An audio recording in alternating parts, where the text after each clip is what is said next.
ایک بندہ ایسا تھا جو اتنی عبادت کرتا تھا، یعبد ربہ، اپنے رب کی اتنی عبادت کرتا تھا کہ روح الامین اس سے محبت کرنے لگے، حیران ہونے لگے، یار اتنی عبادت کرتا ہے۔ فتعجب جبریل، جبریل حیران ہو گئے، اتنی عبادت کرتا ہے۔ ایک دن حضرت جبریل کو بڑا پیار آیا، فاستأذن جبریل فی زیارتی، حضرت جبریل رب کی بارگاہ میں کہنے لگے، مالک فلاں بندہ جو ہے نا، وہ جو مسجد نور میں بیٹھتا ہے، مثال دے رہا ہوں، بڑی تیری عبادت کرتا ہے، میرا جی چاہتا ہے اس کی زیارت نہ کر کے آؤں، اس کی زیارت نہ کر کے آؤں۔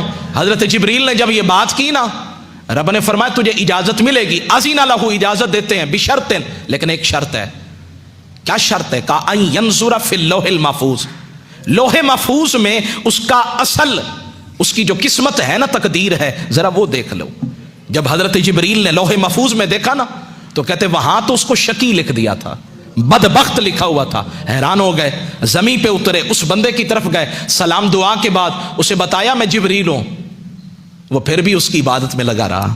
کچھ ہوتے ہیں جو حضرت خضر کے پیچھے بھاگتے ہیں، اور کچھ وہ ہوتے ہیں حضرت خضر بھی آ جائیں نا، میں بے ادبی نہیں کر رہا، وہ کہتے ہیں جی خضر آنا تیرا آنا مبارک، لیکن جس کی عبادت میں کر رہا ہوں نا، مجھے کسی کے لیے توجہ دینے کی ضرورت نہیں ہے۔ تو فرماتے ہیں بات ختم ہو گئی، فرماتے ہیں حضرت جبریل نے کہا تجھے اللہ نے بدبخت لکھا ہے۔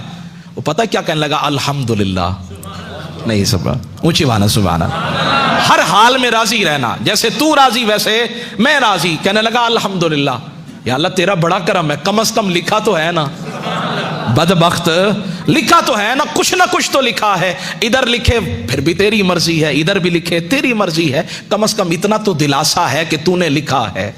حضرت جبریل کہنے لگے شاید کہ فظن جبریل انہ لم یسمع کلامہ، وہ کہنے لگے شاید اس نے میری بات کو سنا نہیں ہے۔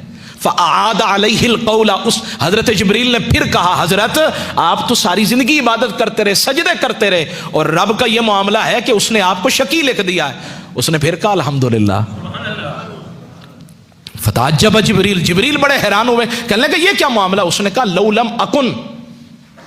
لم اکن، اگر میں اس قابل نہیں تو اس میں میرے رب کا کیا قصور ہے؟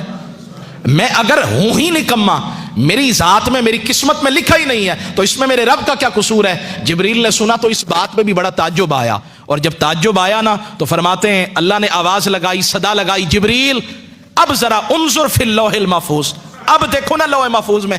اب جو دیکھا، فرمایا وہاں بدبختوں کی لسٹ سے نام نکال کر نا رب نے بخت والوں میں اس کا نام لکھ دیا تھا۔ یا اللہ یہ ماجرا کیا ہے؟ فرمایا جو میری ہر ادا پہ راضی ہے، میرے ہر فرمان پہ راضی ہے، تو پھر اس کا نام بدبختوں میں کیوں لکھوں، بخت والوں میں نہ لکھ دوں؟